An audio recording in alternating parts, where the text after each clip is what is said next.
Olá, queridos. Estamos dando início a mais uma escola bíblica dominical aqui na Missão Batista Jardim das Hortênsias. Vamos iniciar hoje o estudo do Evangelho de Mateus. A gente já deu nessa nova fase aí do estudo das Escrituras Sagradas. A gente deu um panorama geral, sobre os livros, passamos pelo livro de Mateus, fizemos umas considerações gerais apenas, falando sobre o propósito, sobre o autor, sobre a data.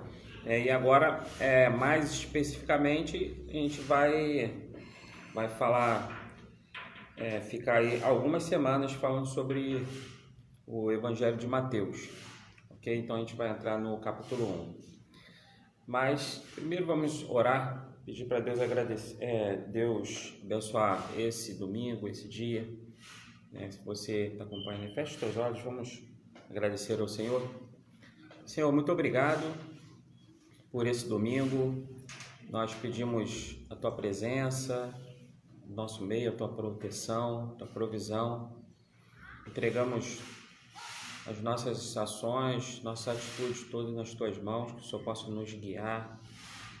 Esse momento que vamos passar aqui de estudo, aí depois o almoço em família, a nossa tarde, que seja uma tarde em paz, tranquila, aí também a nossa celebração à noite, nosso culto, que o Senhor possa nos abençoar nesse dia que nós chamamos de Dia do Senhor. Nós oramos em nome de Jesus. Amém? Então, vamos começar o estudo de Mateus, no capítulo 1, e vamos fazer a leitura do texto. Mateus, no capítulo 1.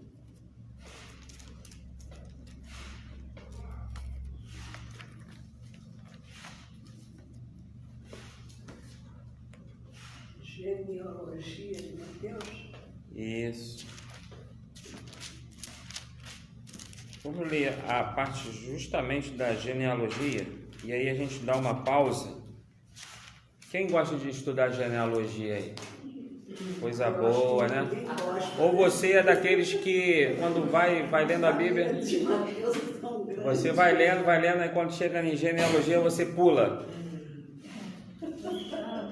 Você também fez isso?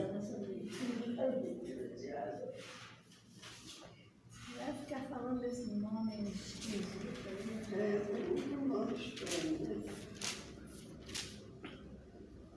Vamos lá, Mateus, no capítulo 1. A genealogia de Jesus. Vamos ver o que a genealogia tem a nos falar. Registro da genealogia de Jesus Cristo, filho de Davi, filho de Abraão.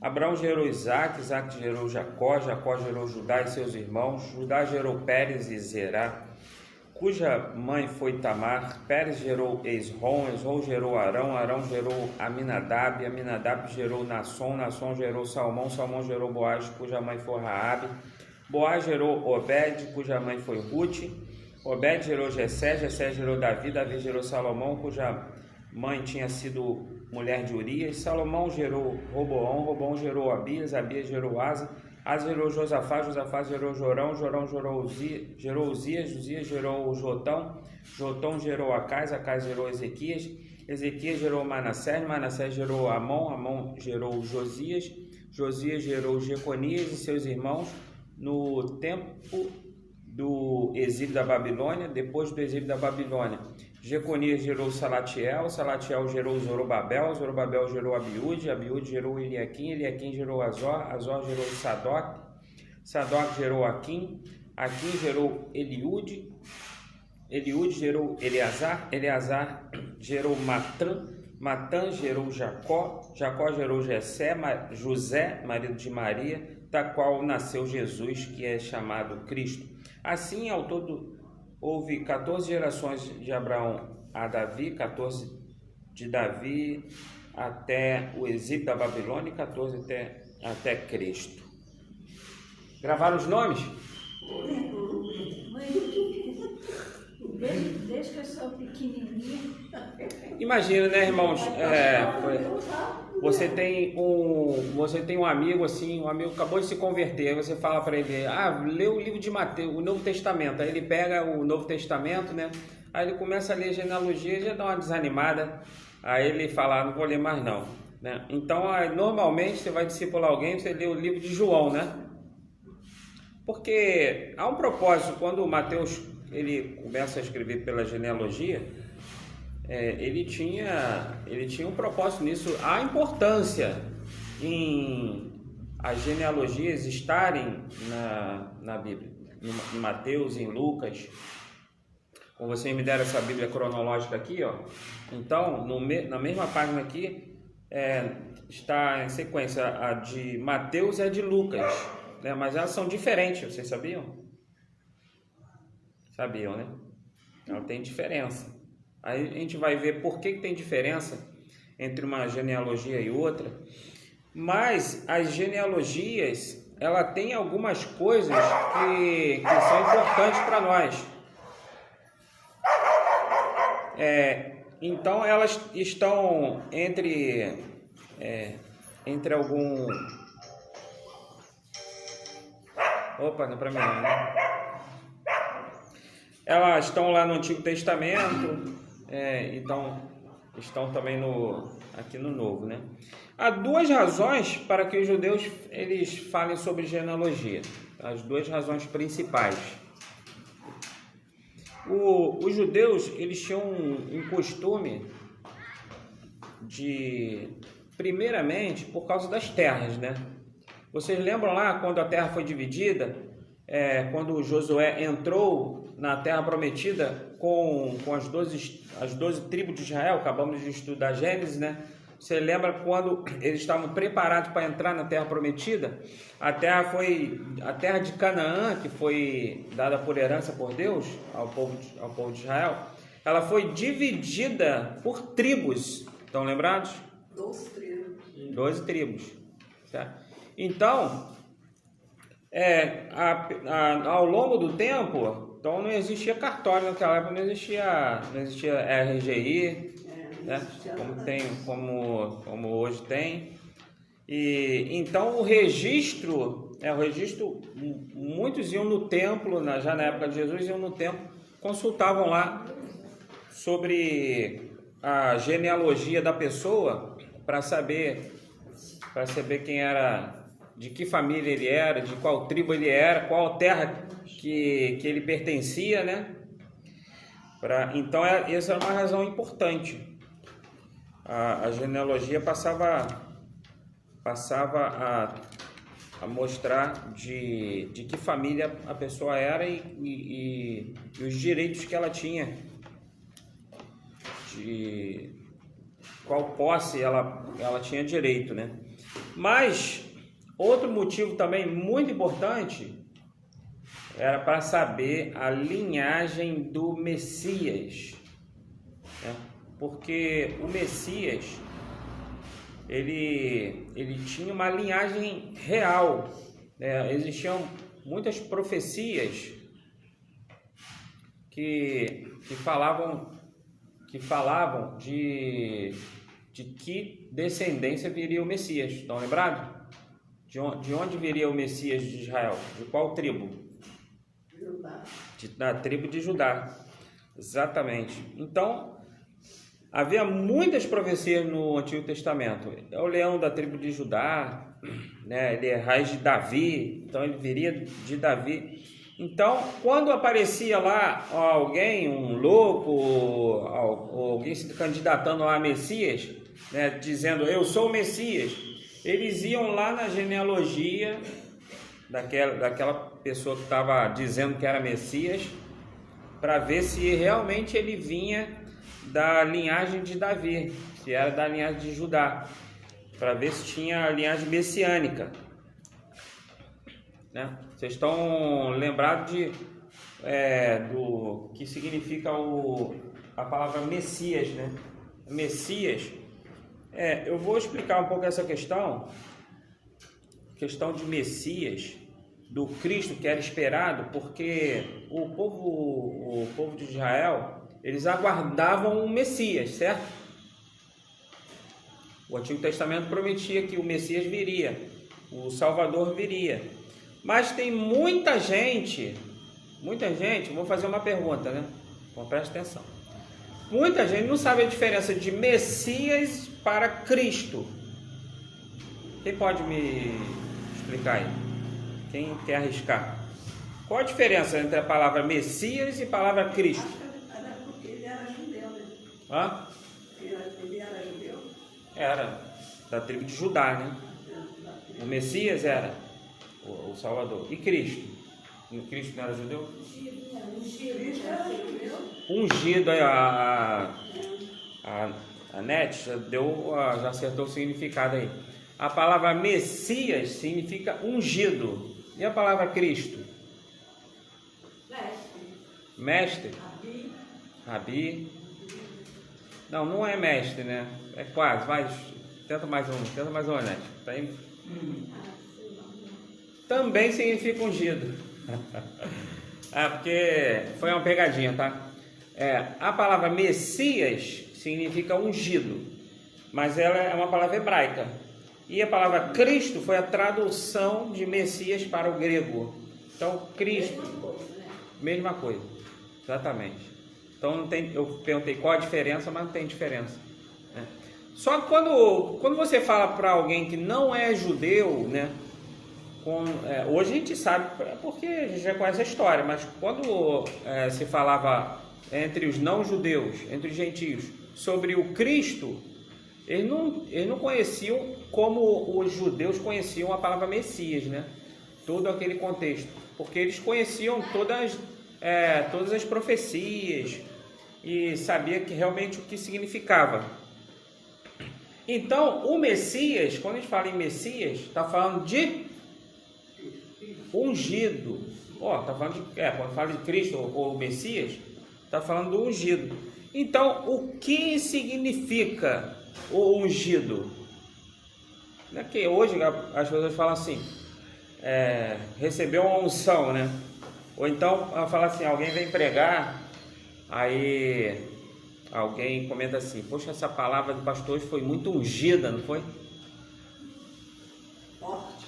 Muito forte. Então, vamos entender direito para a gente, a partir de hoje, você não falar mais assim, você não fala mais errado, ok? Esse ungido aí tem um significado, né? Ungido quer dizer que o ungido pelo Espírito. Então, não falar uma palavra mais comprida, Então, quando se levantava um rei em Israel,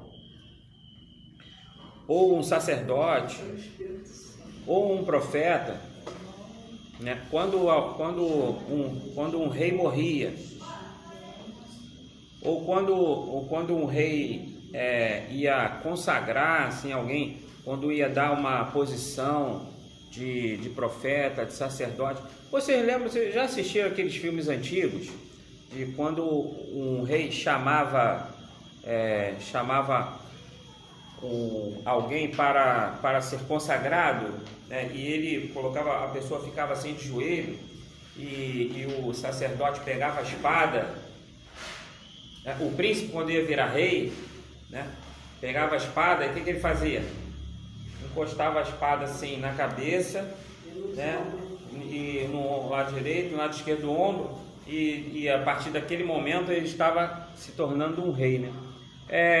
Estava consagrando naquele momento ali, estava demonstrando publicamente, estava demonstrando para o povo que a partir daquele momento aquela pessoa ali estava revestida de autoridade.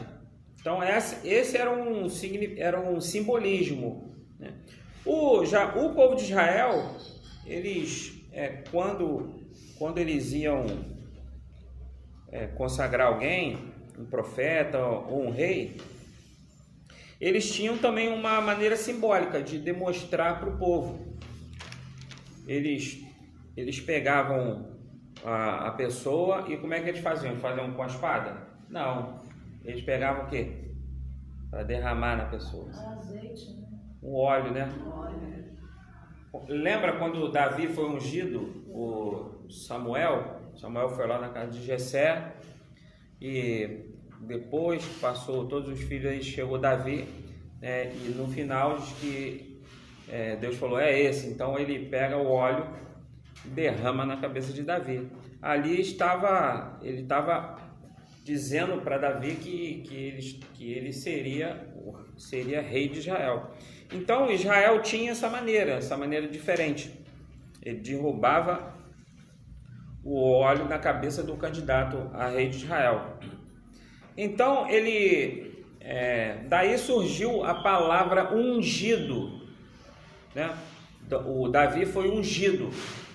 Dessa palavra ungido surgiu a palavra Messias. Quem seria o Messias? O ungido. Ok? Jesus Cristo.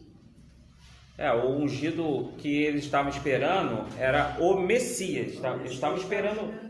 Porque assim, todo rei ele era ungido. Tinha aquele ritual. Todo profeta, sacerdote. Mas eles estavam esperando o ungido. Não era um ungido, mais um ungido. Eles estavam esperando o ungido, né?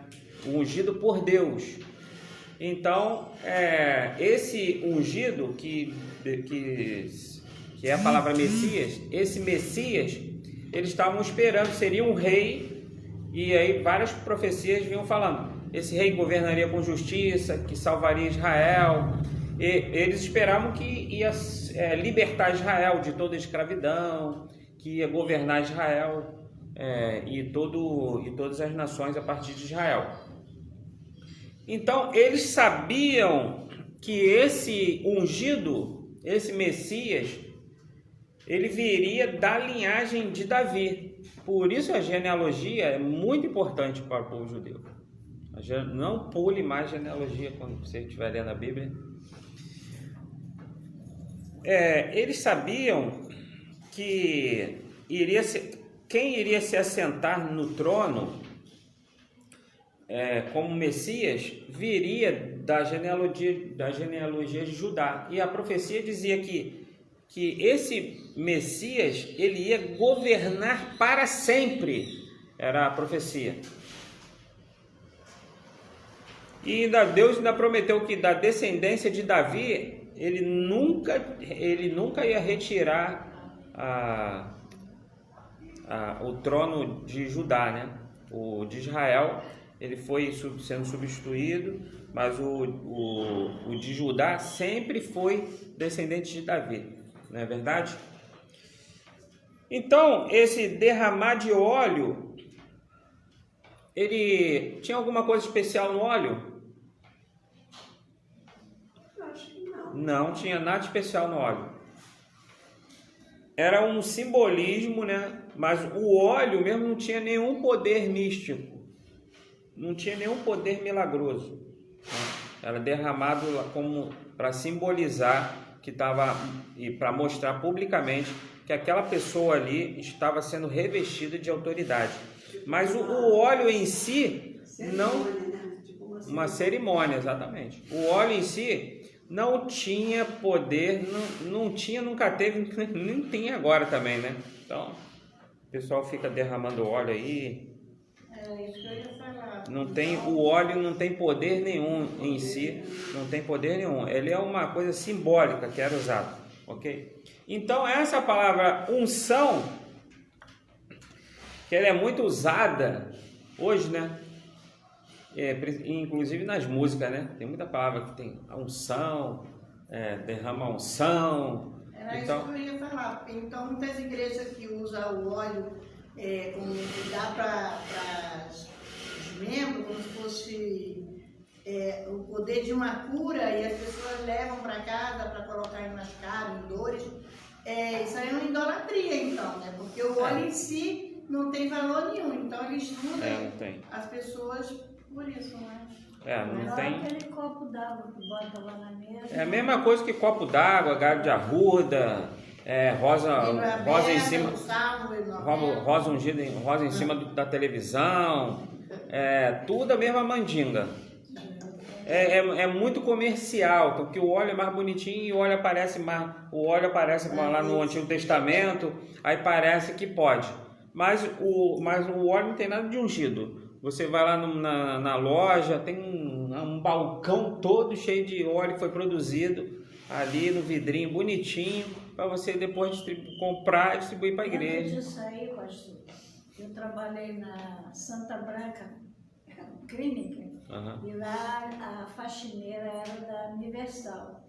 Então ela trazia uns vidros de óleo pequenininhos assim, e ungia as portas da clínica todinha para não deixar ela ser matada embora. E o meu médico-chefe veio me perguntar se eu sabia para que ela estava fazendo aquilo, que as portas estavam ficando tudo manchadas de óleo. E ela foi mandada embora? Foi não. Não? Nessa época ainda não, mas também tomou um pega. Pelo menos ela não foi mandada embora. Que Deus é esse que ao invés de me dar dinheiro, está querendo me tirar? Você não está vendo que eu vou ter que pintar a porta de novo? Deu mais trabalho para limpar a porta de óleo.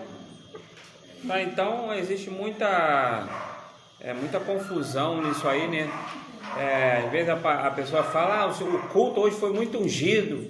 Aí você, mas o que isso significa? Você perguntar à pessoa, como assim foi muito ungido? Você não sabe nem explicar por que o culto foi ungido, né? Então, o que é isso, né?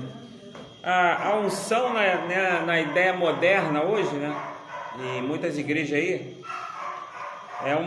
é esse poder, a palavra foi um poder sobrenatural.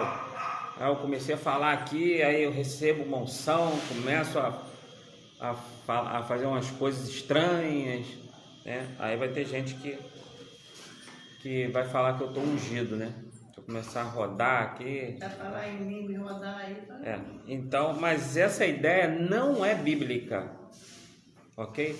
Então hoje, depois do culto de hoje à noite, não fica falando que o culto estava ungido e que o pregador estava ungido, tá bom? Você não usa, alguém pode usar, né? Unção, ela está relacionada ao derramamento de óleo, ok? Sobre a cabeça do rei ou do profeta ou do sacerdote, como essa demonstração pública, tá? Era uma cerimônia, era um ritual simbólico, um reconhecimento. Estou reconhecendo. É errado fazer isso? Não, eu em nenhum momento falei que é errado. Falei em algum momento aqui que era errado? Vai chegar lá no seu parente, lá no seu vizinho, que faz isso lá na outra igreja, aí vai falar que o teu pastor falou que é errado fazer isso. É um reconhecimento que você está consagrando alguém. Quando a gente faz um concílio ou uma celebração para reconhecer alguém a um cargo, a uma posição, normalmente a gente faz a imposição de mãos, que tem base bíblica, né? Então tem lá na celebração, quando a gente coloca a mão, impõe as mãos na cabeça do candidato, tem um poder lá na hora que a gente coloca a mão, um poder místico? Não, mas é um ato simbólico que você está reconhecendo. Eu reconheço o chamado dessa pessoa aqui, e você está fazendo isso publicamente e demonstrando que a partir daquele momento nós reconhecemos a autoridade também, o chamado, a vocação daquela pessoa. Então não tem nada assim sobrenatural. Pastor, então me explica uma coisa que já aconteceu comigo. A mãe batendo muito numa criança de madrugada chorando, e eu erguei a mão para a casa dela assim e comecei a orar. E essa criança começou a dormir, ficou calma. A mãe também ficou calma. Deus pode... Eu acho Deus... que foi a oração, né? Exatamente. A oração. Você pode simbolicamente, né? Não é que tem o poder fazer igual luta de aquele joguinho, né? A pessoa faz assim com a mão, sai poder da mão dele, né? Não é que tem poder, mas ali é um ato simbólico. Você está orando, pedindo a Deus.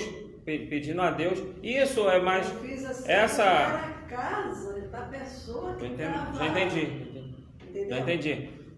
Aqui na igreja, por exemplo, a gente impõe as mãos, uma demonstração que a gente está direcionando aquela oração, né? Oração.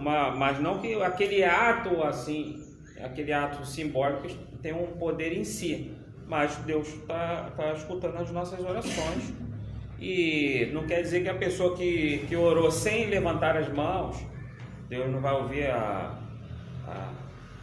oração dela, ou que a pessoa orou ajoelhada, ou que a pessoa orou... muitas pessoas têm o costume de orar de joelhos, né? Em um momento, tirar. Outras já não tem o costume de orar de joelho. Mas o importante é que Deus está vendo o coração de cada um que está. Às vezes a pessoa está de joelho, mas a cabeça está em outro lugar, né? E às vezes a pessoa está sentada, mas o coração está de joelho. Ok? É mais uma coisa simbólica do que o ato em si. Mas não quer dizer que o simbolismo não tenha importância. Quando a gente chama alguém aqui na frente, a gente fala, vamos impor as mãos. A pessoa está vendo que a igreja está levantando as mãos, então está todo mundo unido numa só fé. Exatamente, está unido no mesmo propósito, está todo mundo no mesmo propósito, pedindo a Deus, ok? Então, simbolizava isso, né? A pessoa estava revestida da autoridade para governar sobre eles, a pessoa estava reconhecendo aquilo. Tem alguns filmes aí, aparecia quando a pessoa se tornava rei, aí todo mundo se ajoelha, uma demonstração de que eu reconheço que estou debaixo desse governo agora. A pessoa se ajoelha. Se alguém ficar em pé ali, ela está ignorando. Então, o gesto tem todo um significado, né? E Israel tinha essa forma aí de ungir os seus reis sacerdotes, ok? Então, voltando para a genealogia, essa genealogia de Mateus, como eu falei, né? Ela não está completa. Entre alguns reis, se você observar bem, se você for lá no livro de Crônicas, no livro de Reis, então você vai perceber que falta algumas pessoas ali, faltam alguns reis ali. Por que será que faltou alguns nomes? Por que será que tem algumas diferenças? Porque a intenção do autor, a intenção de Mateus, não era produzir um tratado a respeito da história do Messias. O Mateus, ele tinha um objetivo específico, ele queria destacar algumas pessoas principais que seriam muito importantes para mostrar que ele vinha da linhagem real, da linhagem do Messias. As pessoas que eram citadas nas profecias. Então isso era mais importante para Mateus. Não era fazer a genealogia assim, levar à risca. Já o de Lucas já é mais detalhado, né? Então, por isso, isso é uma diferença. Acho que é uma profissão, acho que ele era escritor. Quem? Mateus. Mateus era cobrador de impostos, né?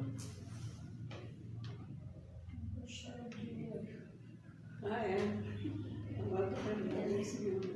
Lembrou? Catando dinheiro.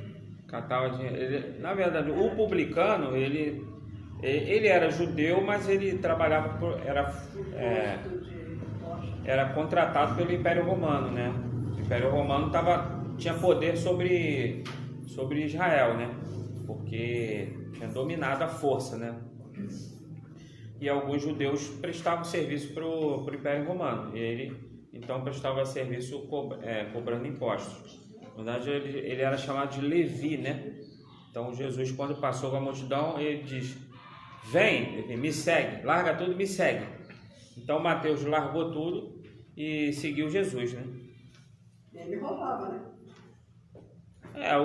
Os publicanos acabavam cobrando a mais, né? Cobrando a mais e botavam algum no No bolso. bolso. A Bíblia diz que um que explorava muito foi o Zaqueu, né? Zaqueu que subiu na árvore. Zaqueu também era publicano. É que Jesus, quando falou, desce daqui, eu estarei na tua casa. Exatamente. Ok? Então, nessa genealogia, há alguns protocolos que Mateus quebra quando ele faz essa genealogia. Algumas coisas diferentes aconteceram aqui. Uma coisa, a primeira coisa é que ele não fez a lista completa, né? Diferente das outras genealogias.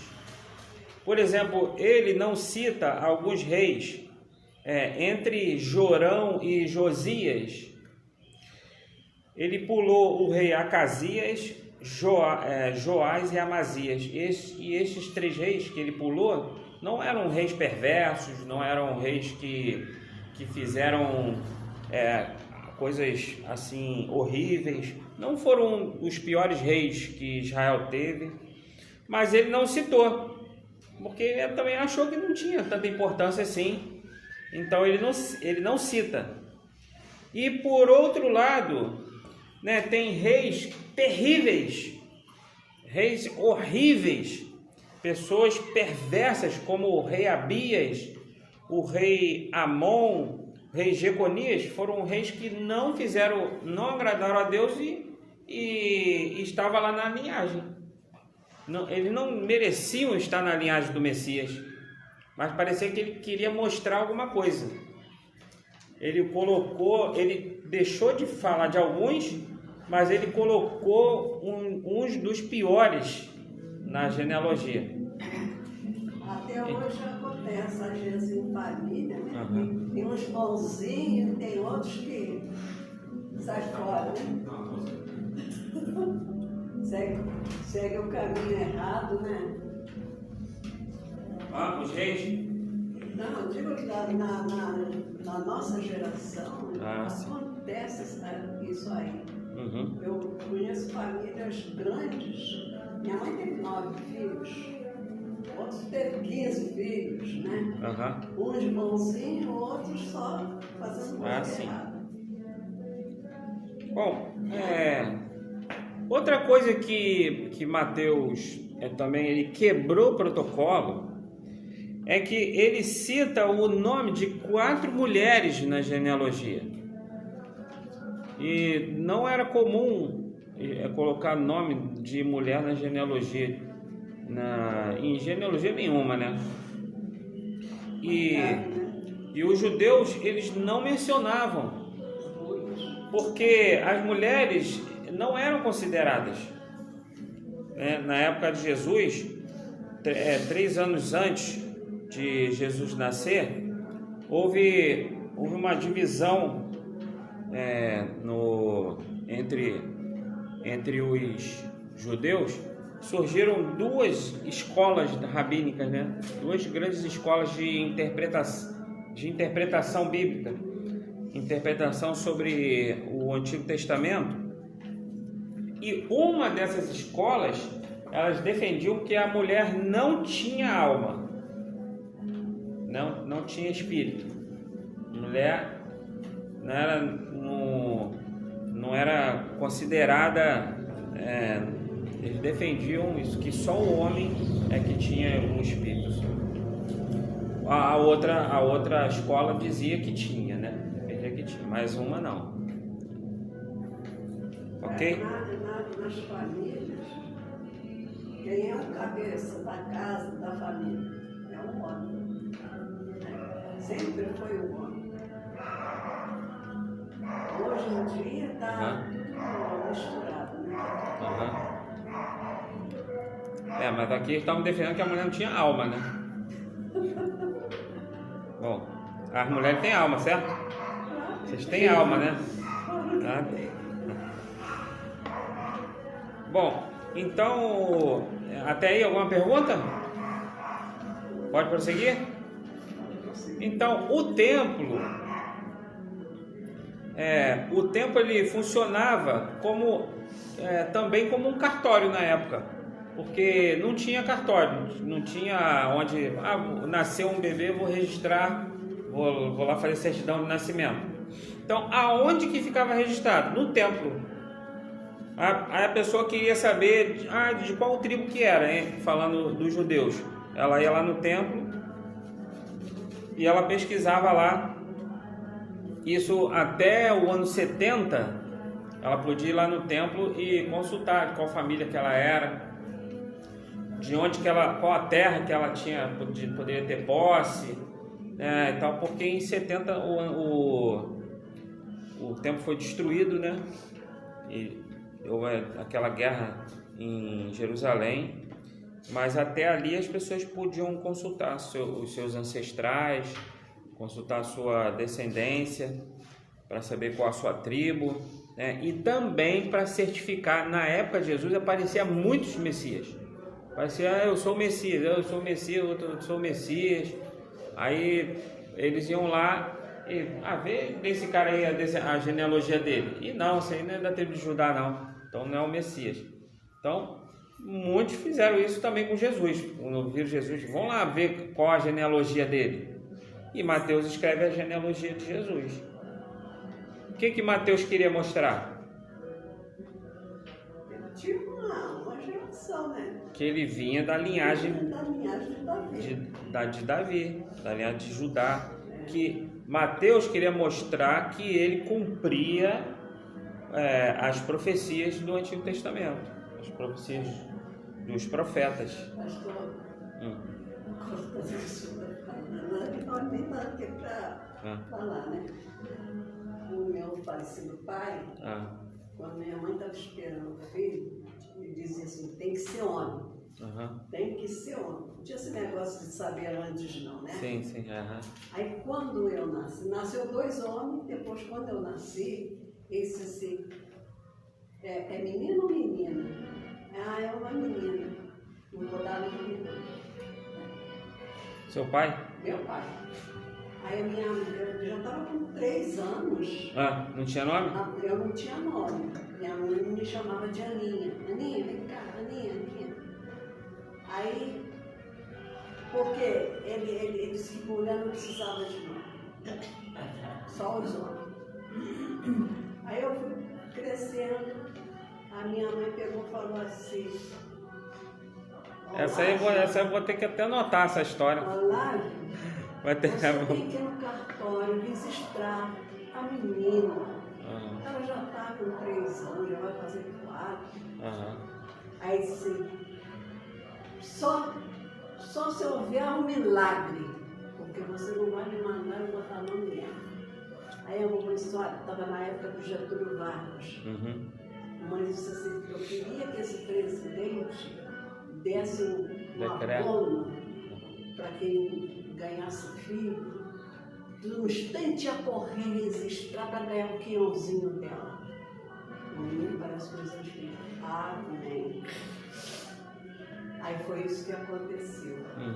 Quer dizer, que no meu papel, e ele para não me registrar com 3 anos, para não tapar pela multa, ele me botou como se eu tivesse nascido naquele dia. Você entendeu? Entendi. Então aí, você não nasceu no dia do seu aniversário? Não, eu tenho. Mas você sabe que dia você nasceu? Eu tenho 83 anos. E qual dia? Eu nasci no dia 27 de julho de 41. Ih, vai fazer esse mês então, hein? Aniversário de novo. Botou como se eu tivesse nascido. E na certidão? Qual a data? 27? 27 de julho? 27. Também? As 27 de julho. Mas o dia foi certo? O dia foi certo, sim. não foi. Tá. Tô entendendo. Mamãe contava essas histórias. Muito interessante. Não, e isso aconteceu muito, né? Aconteceu com muita gente, né? Tem gente na minha família também que... Um dia desse, ele tinha essas ideias quando o filho fosse homem, ele botava o nome. escolhia na É. Bíblia o nome. Mas se Aham. fosse menina, ele deixava quando nascer você. Meu Aham. pai repetiu 2 vezes o mesmo nome dos filhos. Porque foi 21 filhos, Botou o mesmo nome? duas irmãs minhas tinham o mesmo nome. É. É o mesmo nome. Ah, e tem gente que, assim, vem do interior, que nasceu e adulto não tinha certidão, né? Não Aí tem. a gente chama pelo sobrenome delas. O nome é mesmo. Aí eles Ruth. se então porque esse presidente vai dar um salário mínimo, Aham. não é? Aí ele foi no mapa do Brasil e disse assim, qual é o nome que eu vou botar nessa garota? Aí ele abriu o mapa do Brasil assim, foi Amapá. Ah, tá aqui, ó. Anamá. É um lago que tem lá dentro do Amazonas. Ah, tá. Aí, mamãe me chamava de Aninha, né? Aninha. Aí, Anamá, pequenininha, assim, é um lago que chama lá no Amazonas. Olha, Mas você botou vê, um né? dia aqui, como se eu tivesse nascido naquele Então dia. você vê, né? Há 83 anos, como tinha essa dificuldade, imagina há mais de 2000 anos, né? É verdade. Então você vai perceber, as pessoas iam no templo e iam conferindo lá, né? Bom, aí depois a gente volta aqui nessa parte. Vamos voltar de novo para as mulheres, ok? Mateus, ele mencionou o nome de 4 mulheres na sua genealogia. Ele falou de Tamar. Anamá não, pô. Anamá tem. Raabe, Ruth e mais quem? Aqui. Acho que foi só, né? E a mulher de Davi, a mãe de Salomão. Era Qual era a mãe de Salomão? Urias. Não, Urias era o pai. Urias era o pai, né? Não, quer dizer, o marido, né? O pai era Davi. O Batseba. Batseba. Então, hã? Batseba era mulher. É. Então, essas 4 entraram na genealogia de Jesus, escrita por Mateus.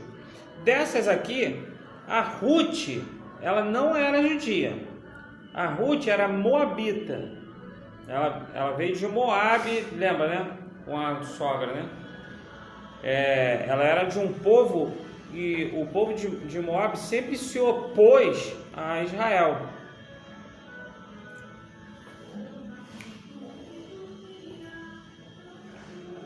E mesmo assim, ela foi colocada na genealogia, né?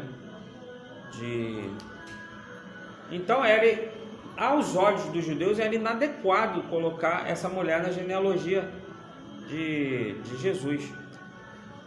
As outras 3, por exemplo, a Tamar, quem lembra aí de Tamar? Quem foi Tamar? Não. Tamar não é mulher, não. É homem. É mulher, pô. A Tamar, ela seduziu o seu sogro. O que acontecia? O filho de Judá, né? Judá, presta bem atenção, né? Judá, lá de trás da tribo, Judá da tribo de Israel, o Judá, ele tinha um filho que casou com Tamar, né? Aí esse filho morreu, e então existia uma lei chamada Lei do Levirato, que o irmão mais velho, filho, não tira a atenção dela não, o filho mais velho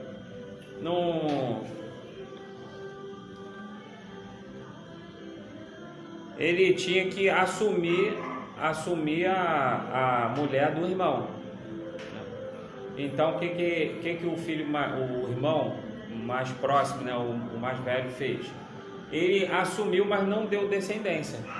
Tem aquela história lá, ele até teve relações, né, mas ele jogou o sêmen no chão, né? E aí essa mulher ficou, depois ela passa um tempo, né? Depois que ela fica viúva novamente e que Judá fica viúvo, numa das viagens dele, ela se veste de prostituta, né? Finge que é uma prostituta e Judá teve relações com ela. Aí ele não sabia quem ela era, ele dá um objeto dele, né, para ela, depois ele vai saber que ela era viúva do seu próprio filho, né? Lembraram da história? A outra é Raabe, né? Raabe era uma prostituta pagã, né? Raabe era a mulher que morava em cima dos muros. Raabe, que morava, ela morava e ela ajudou os espiões, né, judeus, né? Mas de qualquer maneira ela era uma mulher indigna, né? Depois lá em Hebreus vai falar que foi pela fé que Raabe ajudou os espiões judeus, né? Os muros eram assim afastados, o muro era bem largo, tinha 2 muros na verdade, né? E existia a parte de entre um muro e outro, existiam casas, né? Ela morava ali em cima dos muros, né? Bom, e Batseba era mais conhecida, né? Batseba era judia, mas ela não era considerada judia porque ela casou com um estrangeiro, né? Ela casou com Urias, que o texto diz que era Urias o Eteu. Então Urias era hitita e Batseba casou com ele. A história dela vocês sabem, né? Como é que ela entrou na genealogia, né? Não preciso contar então a história de Batseba não, né? Sim ou não? Então, vocês não acham nada, né? Sim. Ah, tá. Mateus, ele está escrevendo, como ele está escrevendo para os judeus se auto-vangloriavam de que eles eram ancestrais de Abraão, os seus ancestrais eram Abraão, eles eram descendentes de Judá, descendentes de Davi. Eles tinham isso como uma coisa muito digna. Então entrar alguém de outro povo, de outra nação, era uma coisa para eles indigna. Então, mas Mateus queria mostrar isso, que não era eles que eram dignos, que Deus queria mesmo era abençoar todos, que eles não eram especiais. Então foi de propósito que Deus coloca homens de outras nações que participaram realmente, mulheres, né? Ruth era moabita e Ruth é a avó de Jessé, né? Bisavó de Davi, né? Então ela não era judia. Então ele coloca de propósito, porque o povo de Israel era soberbo demais. Achavam que eles que eram os bons e a menina dos olhos de Deus e tudo mais. Então, só que Mateus ele vem mostrando que a escolha de cada um é puramente graça de Deus, não é mérito nenhum. Então essa é a análise que Mateus faz, que o Messias, ele veio dessa genealogia, não foi por mérito nenhum de quem está na genealogia, foi por graça divina. Foi por graça que Deus escolheu que Deus escolheu Abraão, foi por graça que Deus escolheu Isaac, foi por graça que Deus escolheu Jacó, que ele escolheu os 12 da tribo, José do Egito, foi por graça que ele escolheu Moisés, foi por graça que ele escolheu Josué, foi por graça que ele escolheu os juízes que escolheu, foi por graça que escolheu Saul, por graça que escolheu Davi, por graça que escolheu Salomão, foi por graça que escolheu os reis que vieram da descendência de Davi até ele se fazer carne e habitar entre nós.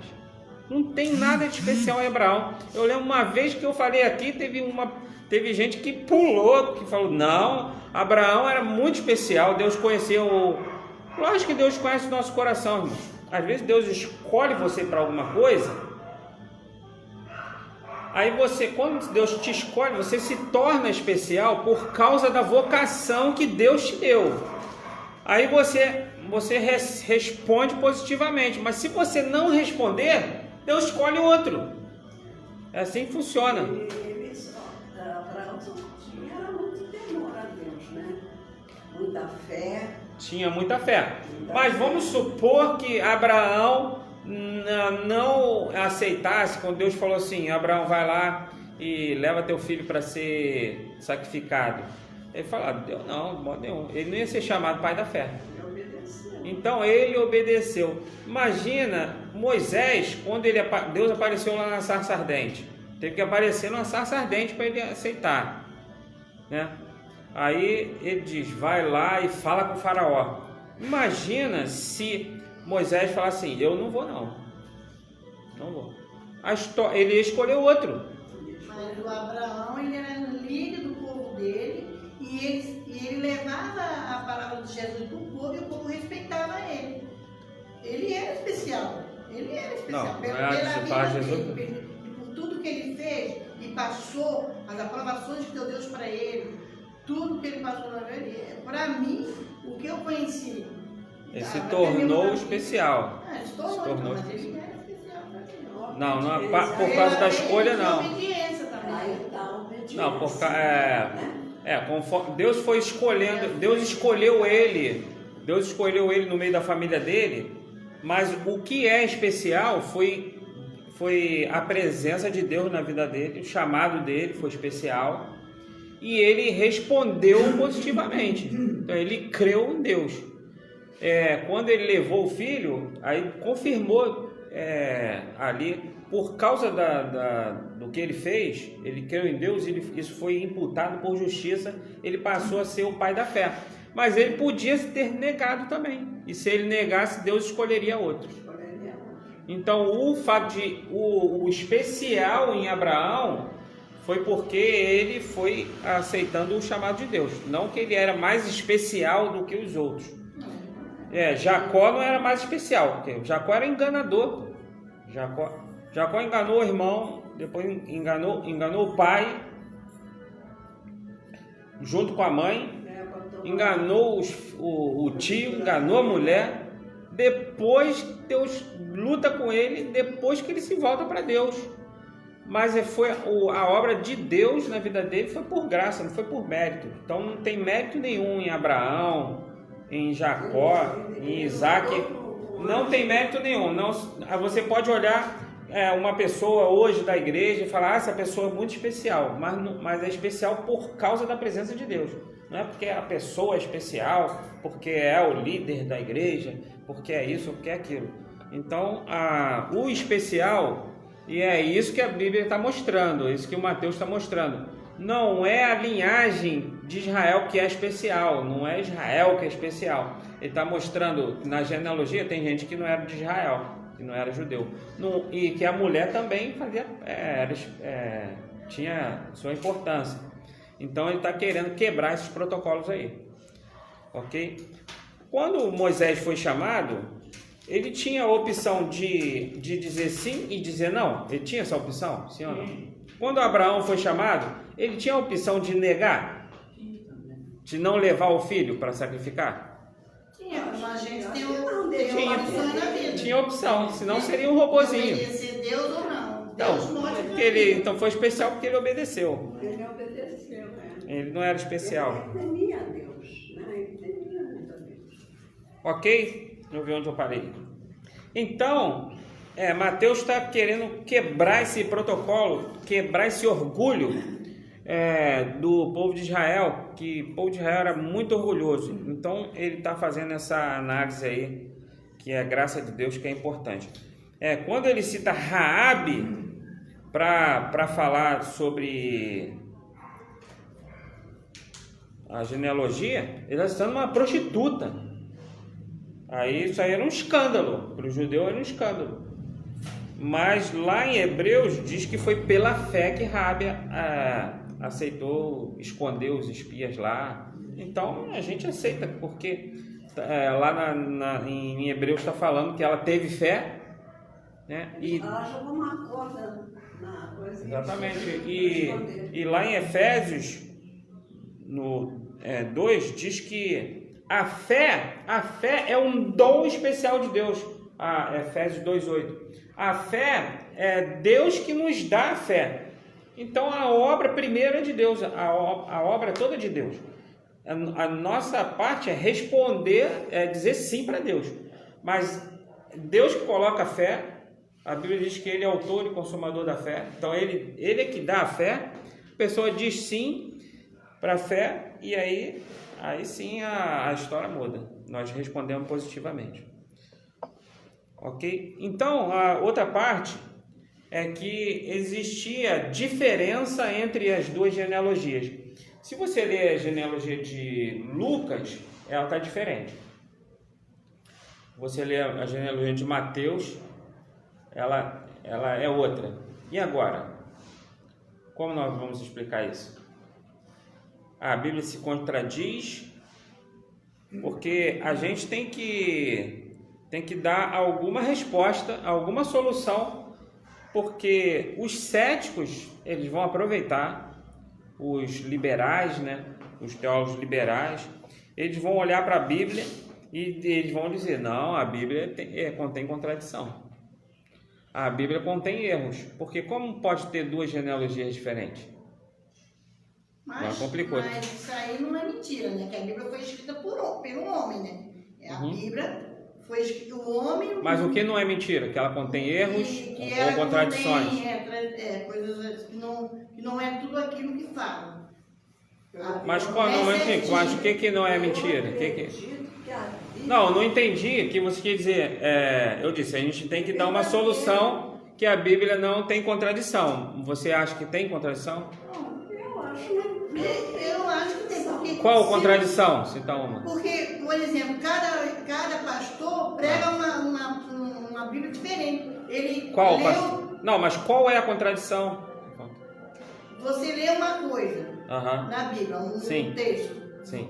Você vendo assim, você tem dúvidas se aquilo aconteceu ou se não aconteceu. Por exemplo, os erros da Bíblia, de ter prostituta, de ter enganador, de não sei o quê. Aí o pastor lê isso aí, vai lá em cima e não explica o que faz a gente ficar decepcionado. Que ele quer só as coisinhas boas.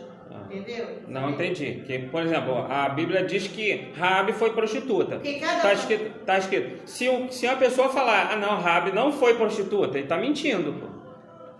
Certo? Não, eu estou querendo entender. Pela mão do homem, mas usado pelo Espírito Santo. Então, uma pessoa pode pegar a Bíblia e entender errado. Ela pode interpretar errado. Agora, o intérprete... Mas é o mesmo significado. Vamos lá, vamos entender. Vamos entender. Você vai achar que realmente contém o erro, você tem que falar qual é o erro para a gente poder saber. Para a gente poder... Para dar a resposta? Para dar a pergunta? Para dar a resposta, você está esperando de mim. Por que eu acho isso? Porque eu estou dizendo assim, os céticos, eles dizem que a Bíblia contém erros, certo? Os mais céticos, os teólogos liberais, eles dizem que o milagre não existe, eles dizem que o mar realmente ele não se abriu da maneira que está escrito, que Jesus não nasceu de uma virgem. Então, para nós temos uma resposta, e inclusive nesse texto, eles vão dizer aqui que há contradições, que Mateus fala uma genealogia e fala outra. Então, a grande questão é, a Bíblia contém erros ou não contém erros? Então, aí se você tem dúvida, tem erros, aí então você tem que trazer o erro para a gente poder debater. Porque como eu vou entender que você está falando, contém erros, mas tem que saber qual é o erro que você está se referindo. Pelo que a pessoa explica aí na frente, aí a gente pensa que... Então tem que saber qual é a explicação, porque outro dia dá uma mostrando na televisão, né? O que se diz pastor lá da igreja, ele leu lá que tinha que adulterar com outra mulher. Passou até na televisão, né? Aí ele adulterava e ele dizia que estava escrito lá na Bíblia. Né? Então, interpretação errada qualquer um pode ter. Por isso, exatamente por isso que tem várias denominações. Porque tem interpretações equivocadas.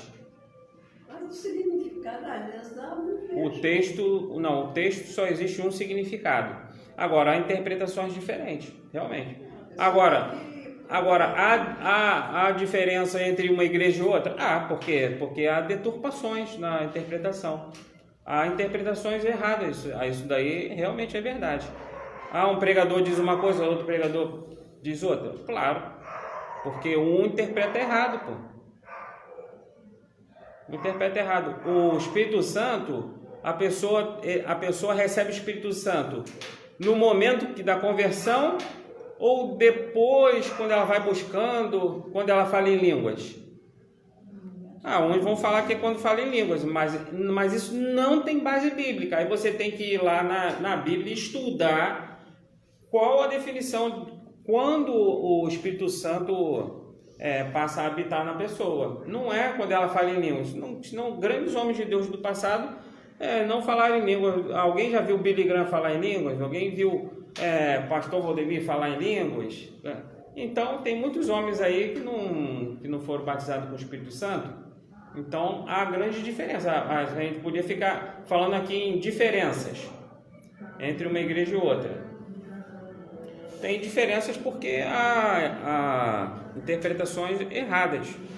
Batismo infantil. Concorrência, né? Para pegar os otários que falam que lá tem lá eu me sinto melhor, lá o pastor prega melhor. Tem gente que pensa assim. Tem muita coisa. Exatamente, tem o batismo infantil. É certo ou errado? Batismo de bebê? É errado, por quê? Aí tem uma explicação bíblica. Então, quando eu falo aqui, quando eu estou defendendo uma coisa, não é porque eu acho e o outro acha, eu acho que o outro está certo. Não está certo. Interpretou errado. Quem batiza bebê está errado. A igreja metodista batiza bebê, está errado. Mas se você for na metodista, ele vai falar que está certo, lógico, porque ele pratica.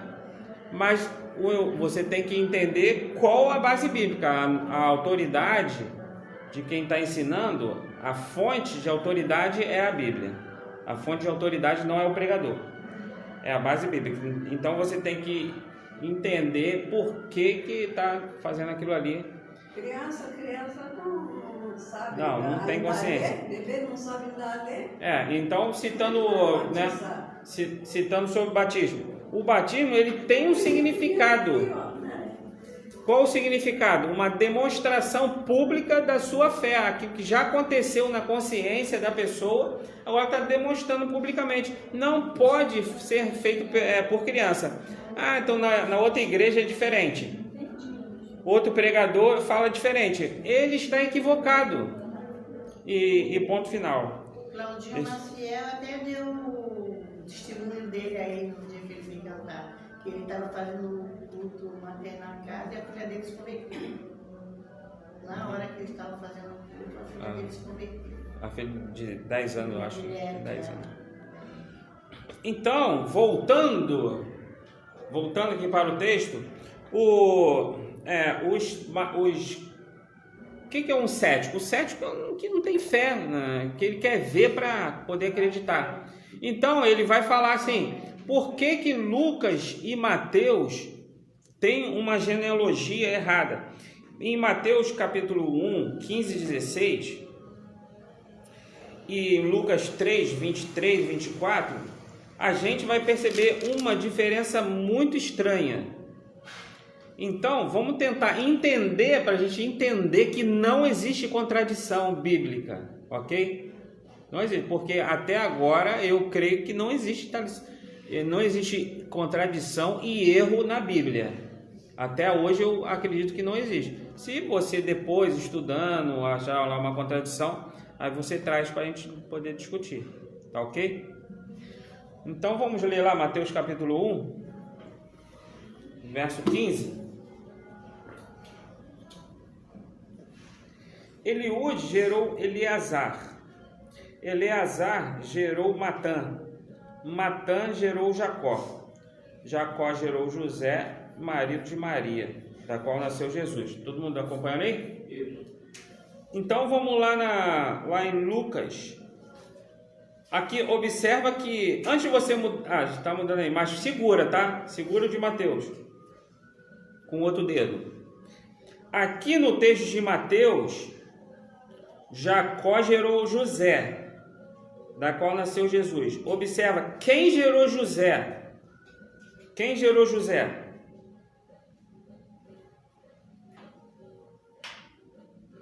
Quem gerou José, gente? Meu Deus. É um versículo que eu li. 2 versículos. Jacó gerou José. Amém. Meu Deus. Agora vamos lá no texto de Lucas. Lucas 3.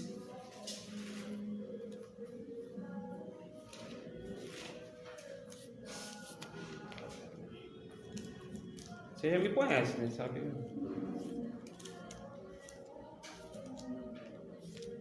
O pessoal aqui online pode ficar um escândalo, mas você já está acostumado com isso.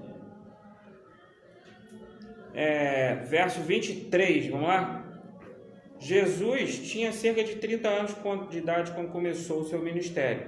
Ele, como se pensava, filho de José, filho de Eli, filho de Matate, filho de Levi, filho de Melqui, filho de Janai, filho de José, filho de Matati, filho de Moisés. Então, em Lucas, quem era pai de José? Não, em Lucas. Lucas vai de trás para frente, né? No verso 23. Quem era pai de José? Eli. E em Mateus, quem era pai de José? Então, quem era pai de José? Jacó ou Eli? Hã? Ó, já surgiu uma teoria, né? Calma, que teoria não é verdade, hein? Calma. Existia 2 José, então. Não, o José que criou. Não, existia muito José, mas aqui tá falando do mesmo. Tá falando de José que casou com Maria. Então, vamos lá. Vamos entender então. Aqui Lucas mostra José, filho de Eli, né? Então vamos lá, vamos tentar resolver isso, ok? Então preste atenção que eu vou dar uma explicação no que eu pesquisei, para você não sair daqui falando que a Bíblia tem contradição. Eita, não podemos eu não aceito contradição na Bíblia, não aceito. Senão eu vou deixar de ser batista. Ele tinha 2 pais. Um pai gerou ele e o outro pai na fé. Um pai na fé? Já apareceu outra teoria aqui. Porque em muitos lugares a gente lê que o pai da fé. Pai da fé? Era o profeta. Será que é isso? Será que é isso? Tem mais alguma teoria aí? Ele estava se referindo a isso aí. Tem mais alguma teoria? Porque ele ficou conhecendo a palavra através do Eli. Ele era da geração de Davi, né? Então já tem 2 teorias aí. Tem uma que era apelido, outra que era pai da fé. Tem mais alguma? Por isso a geração, ele botou na geração. Então vamos lá. Conhecia Deus foi através do Eli. Pai da fé, né? Tem sentido, né? Pai da fé. Não, então vamos. Eu pesquisei, então vamos entender o que aconteceu. Okay? Eu gostaria de ter essa resposta certa. Então, Salomão, ele gerou Matã, Matã gerou Matate, Salomão gerou Matã, Matã gerou Matate. Entre Matã e Matate, nós temos uma mulher. Então, existia uma mulher que Jacó e Eli foram casados com a mesma mulher. O Eli, não é esse Eli aí não, tá? Eli, ele faleceu. Então existia uma lei chamada Lei do Levirato, tá lá em Deuteronômio capítulo 25, versos 5 e 6. Quando o cara morria, a mulher dele passava a ser do irmão mais novo. E os filhos dele passavam a ser do irmão mais novo também. O irmão mais novo tinha que colocar ele, cuidar deles, né, como seu próprio filho. E a sua mulher, se ela não tivesse descendência, tinha que dar descendência para continuar a descendência do irmão. Então o Eli faleceu e Jacó era irmão de Eli. Então ele assumiu o filho, ele assumiu os filhos do irmão. Então Jacó, ele assumiu José. O Eli era pai de sangue. Quando Eli morreu, Jacó assumiu José como filho, certo? Então o Mateus, ele seguiu por uma linhagem, ele não estava mentindo, não estava inventando. O José era filho de Jacó. Se a pessoa adota uma pessoa, ele é pai. Então o Jacó seguiu para uma genealogia, o Lucas seguiu para outra. Então foi isso que aconteceu. Nenhum dos dois estava mentindo e não teve contradição também. E as duas genealogias chegaram no mesmo lugar. Genealogia não vem com uma pessoa só. As pessoas têm vários filhos, né? Genealogia é uma confusão, né? É uma árvore grande, né? Ok? Outra diferença é que Lucas, ele faz a genealogia ao contrário. Ele vai falando Jesus, filho de José, filho de Eli, filho de fulano, ele vai voltando até chegar em Jesus a Adão, certo? Outra coisa que José nem foi pai de José foi pai de sangue de Jesus, sim ou não? José? Não. Então, mas Jesus está na genealogia de quem? Davi. Está na de José também. Jesus não é filho de José aqui na genealogia? Então, mas José adotou ele, que ele Maria ficou grávida sem ter relações com ele. Mas na genealogia, a genealogia está falando aqui, Jesus, filho de José. Tá errado? Não, lá ele legalmente era filho de José. Mas José não teve filho, não teve relações com Maria. Então, quem adota como filho também é pai. Então, o nome está lá na genealogia. Ok? Vencemos essa aparente contradição. Então, o que Mateus queria provar? Que Jesus era da linhagem do Messias. Que horas tem? 10h30. Então, perguntas para finalizar. 10h20.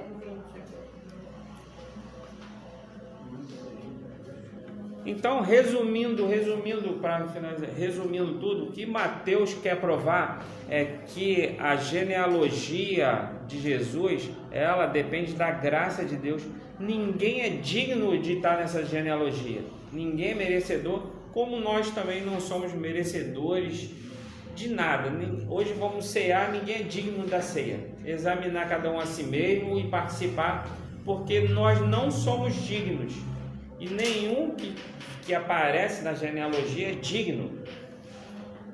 A reis perversos, a prostitutas, a mulher infiel, com Batseba, a estrangeiros. Então, pode ser qualquer um, todo mundo pode fazer parte da obra de Deus, pela genealogia de Deus. Amém? Vamos orar?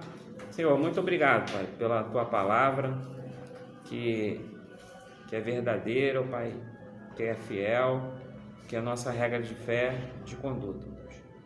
Nos ajude a cada dia a entender melhor, Pai, não só isso, como diz o apóstolo Tiago, colocar em prática aquilo que o Senhor tem nos ensinado. Obrigado por mais um dia de escola bíblica dominical. Abençoe cada um dos teus filhos que está aqui, teus servos, a família de cada um. Nos dê um dia na tua presença, ó Pai, o almoço e a tarde, um culto à noite, o Senhor possa nos abençoar.